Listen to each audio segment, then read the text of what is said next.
Hello everyone, इस video में हम एक्सरसाइज 1.2 का जो फर्स्ट क्वेश्चन है उसको सॉल्व करेंगे। Prove that under root 5 is irrational. तो जो ये वाले क्वेश्चंस होते हैं प्रूव करने वाले, इनको हम कॉन्ट्रडिक्शन मेथड से यहाँ पे सॉल्व करते हैं। इस टाइप के जितने भी क्वेश्चन होंगे, चाहे वो अंडर रूट 2 है, अंडर रूट 7 है, अंडर रूट 13 है, इन सबको सॉल्व करने का पैटर्न सबको सेम ही रहता है। बस एक क्वेश्चन सॉल्व करना अगर हमें आ गया यहाँ पे, तो बाकी क्वेश्चन सेम टू सेम सभी पे सेम पैटर्न फॉलो करना है। तो इसको हम यहाँ पे सॉल्व करेंगे। हमने इसकी हमें बोला है कि रूट 5 क्या है, इरेशनल नंबर। तो हमने इसका उल्टा लेके चलना है। हम इसको क्या करेंगे, इसको हम एज्यूम करेंगे ये एक रेशनल नंबर है, बल्कि हमको क्या प्रूव क्या करना है, हमको इरेशनल। पर हमने इसको एज्यूम क्या करना है, रेशनल। जब हमसे ये रेशनल प्रूव नहीं होगा तो ये हमारे पास क्या हो जाएगा, बाय कॉन्ट्रडिक्शन मेथड ये हमारे पास इरेशनल नंबर होगा। तो हम क्या करेंगे, या लिख देंगे हम माना अंडर रूट 5 एक परिमेय संख्या है, या लिख देंगे let root 5 is a rational number. Rational number तो रेशनल नंबर है, अगर रूट 5 रेशनल है तो उसको हम रेशनल की फॉर्म में लिख सकते हैं, पी अपॉन क्यू की फॉर्म में लिख देंगे यहाँ पे।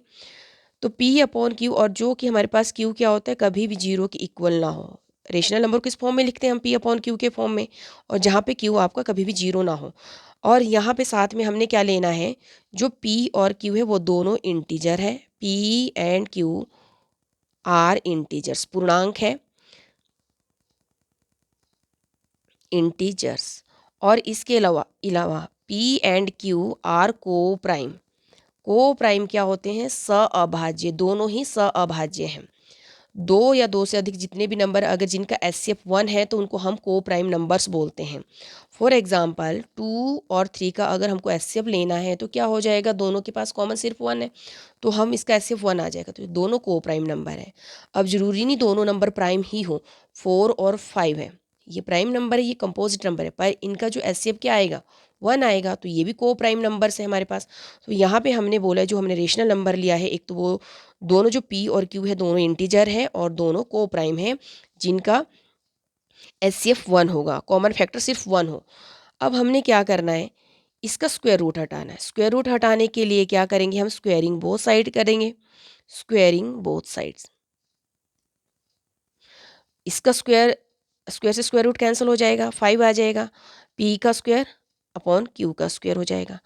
अब हम यहाँ पे क्या करेंगे, जो क्यू स्क्वायर है उस तरफ जाके क्रॉस मल्टीप्लिकेशन कर देंगे, 5 क्यू स्क्वायर हो जाएगा is equal to p square.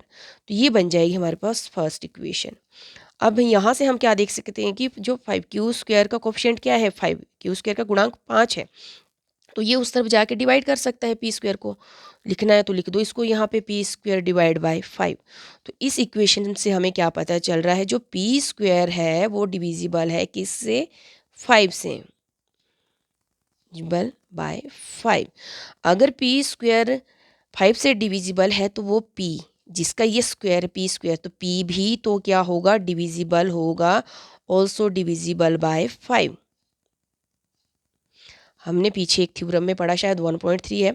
For example यहाँ पे मैंने ले लिया 64, इसका स्क्वायर है 8 का।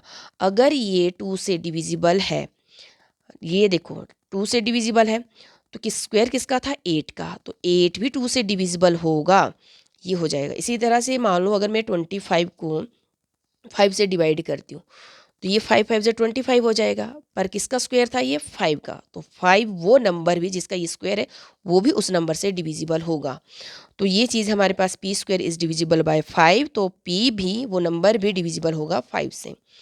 अब हमको यहाँ पे क्या करना है, दोबारा से हमने एज्यूम करना है, लेट करना है जो p है, क्योंकि इस इक्वेशन से पता चल रहा है कि p 5 से डिविजिबल है, तो p इज इक्वल टू कर देंगे 5r, 5 के साथ कोई इंटीजर मल्टीप्लाई होगा यहाँ पे, इसको लिख देंगे r is any integer. r की जगह m a कुछ भी ले सकते हम, इंटीजर। अब यहाँ पे देखो 5 ये उधर जाएगा तो p को क्या कर रहा है, डिवाइड कर रहा है, जो कि हम बोला p is also divisible by 5। तो हमने यहाँ पे ये ले लिया, इससे बना देंगे हम सेकंड इक्वेशन। अब हम क्या करेंगे, इस इक्वेशन को पुट, इक्वेशन कौन सी, सेकंड को किस में पुट करेंगे, फर्स्ट वाले में, यहाँ पे इस इक्वेशन में हमने पुट करना है, किस में, इन फर्स्ट। देखो p क्या है 5r, तो 5r को हम p स्क्वायर में पुट करेंगे तो इसका पूरे का स्क्वायर हो जाएगा। अब लेफ्ट हैंड साइड तो हम एज इट इज रखेंगे 5q स्क्वायर, और ये हो जाएगा 5 का स्क्वायर 25 और r स्क्वायर।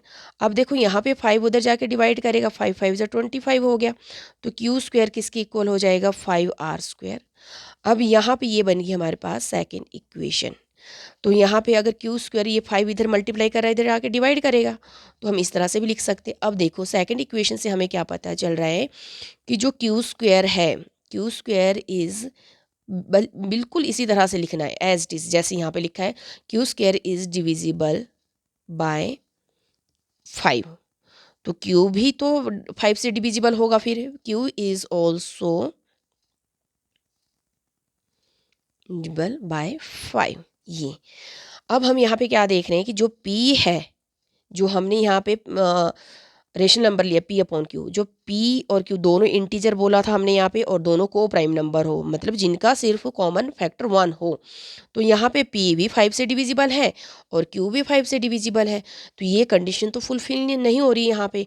इनका एचसीएफ क्या आ रहा है यहाँ पे, तो 5 आ रहा है, ये भी 5 से डिविजिबल, ये भी 5 से डिविजिबल।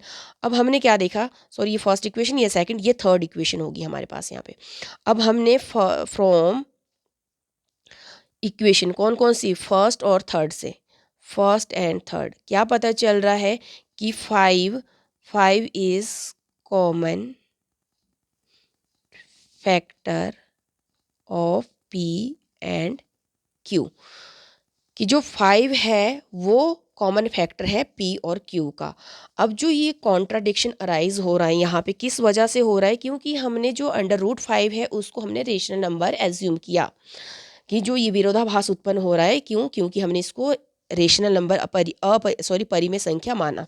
तो अब हमको यहाँ पे लिखना है दिस कॉन्ट्राडिक्शन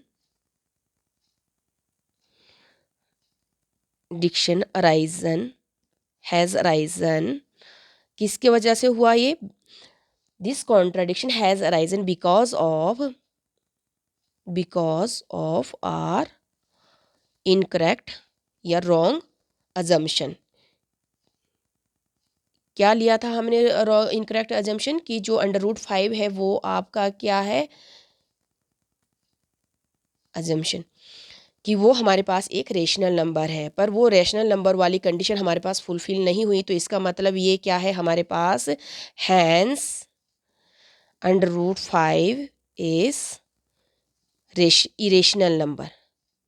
बस जितने भी इस तरह के क्वेश्चन आएंगे, भले ये √2 है, √7 होगा, √3 होगा, √19 होगा, तो बस वहाँ पे सेम इसी पैटर्न को फॉलो करना है हमने। यहाँ पे मान लो √5 की जगह हमारे पास √2 है, तो हम उसको लेट करेंगे, एज्यूम करेंगे क्या, कि वो एक रेशनल नंबर है, उसको हमने रेशनल के फॉर्म में लिखना है। पर ये इंपॉर्टेंट है लिखना कि दोनों इंटीजर्स है और दोनों को प्राइम है।